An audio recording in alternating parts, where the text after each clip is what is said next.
Good evening. Actually जो आज का टॉपिक है ये यूरिन फॉर्मेशन है। जो यूरिन फॉर्मेशन होता है इसके थ्री मेन प्रोसेस होता है।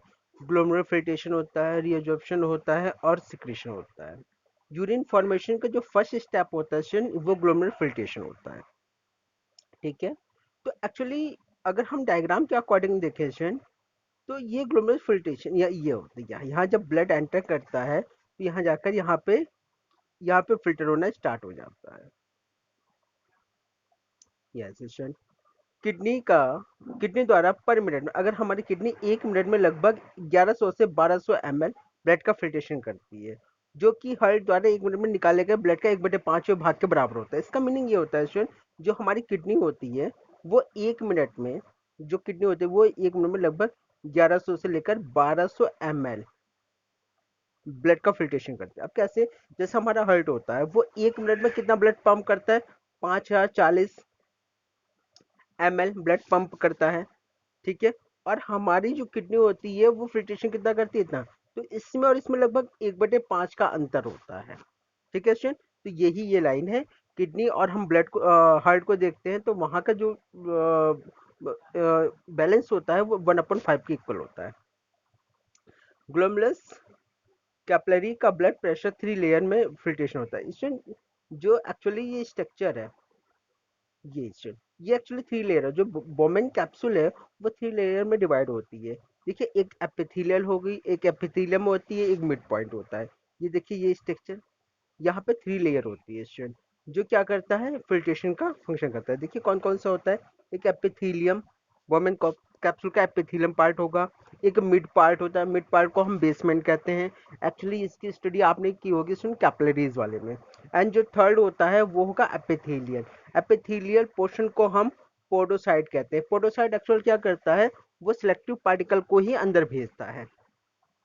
किडनी द्वारा पर मिनट में फिल्ट्रेशन की जो क्वांटिटी को GFR कहते हैं। मान लीजिए हमारी किडनी 1 मिनट में कितना ब्लड को फिल्टर करती है, उसे हम GFR कहते हैं। जी से ग्लोमुलर, F से फिल्ट्रेशन, R का मतलब रेट हो गया।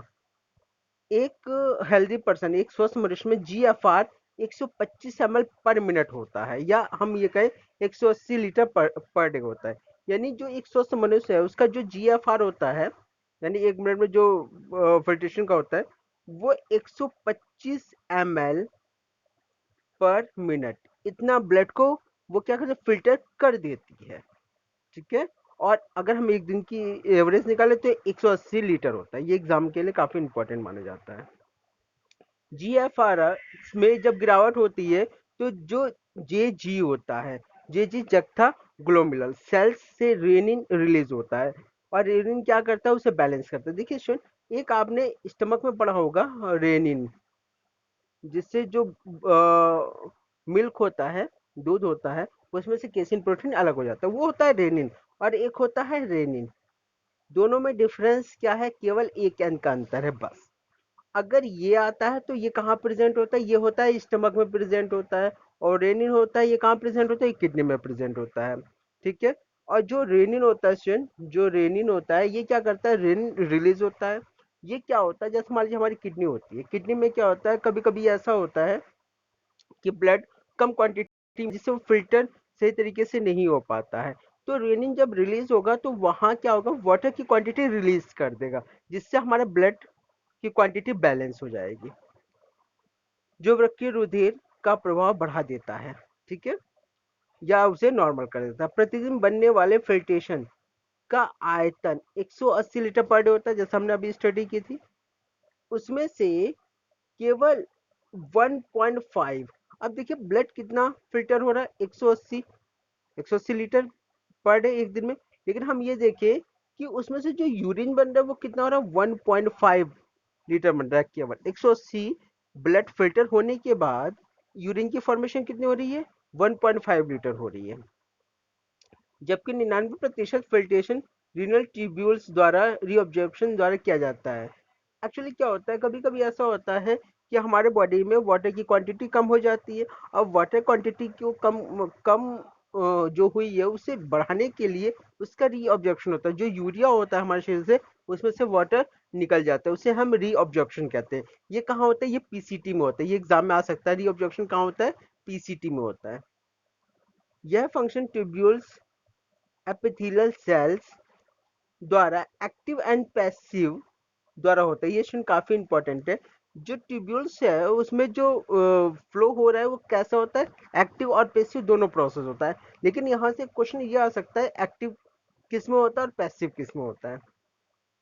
फिल्ट्रेशन सब्सटेंस होता है इसमें जो फिल्टर होने वाले पदार्थ होते हैं, जैसे ग्लूकोज हो गया, अमीनो एसिड हो गया, सोडियम हो गया। ये काफी इंपॉर्टेंट है। इसमें क्या होता है, इसमें एक्टिव रीऑब्जॉर्प्शन होता है। इसमें काफी इंपॉर्टेंट है। इसमें क्या होता है, एक्टिव रीऑब्जॉर्प्शन होता है। जबकि जो नाइट्रोजन वेस्ट पदार्थ होते हैं उसमें होता है पैसिव। ये काफी इंपॉर्टेंट है, very very important. Urine formation के दौरान ट्यूब्यूल सेल यानी एसिड यानी H+, K+, potassium and ammonia जैसे पदार्थ सिक्रीट होते हैं। सिक्रीट का मतलब वो बाहर निकलते हैं। अब हम थोड़ा सा डायग्राम देख लेते हैं। मान लीजिए यहाँ से ब्लड एंटर हुआ।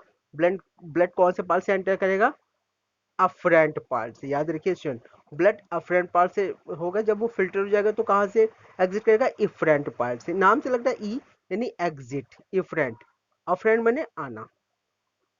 तो अब यहाँ से जाएगा, जब ब्लड जाएगा तो यहाँ देखिए सोडियम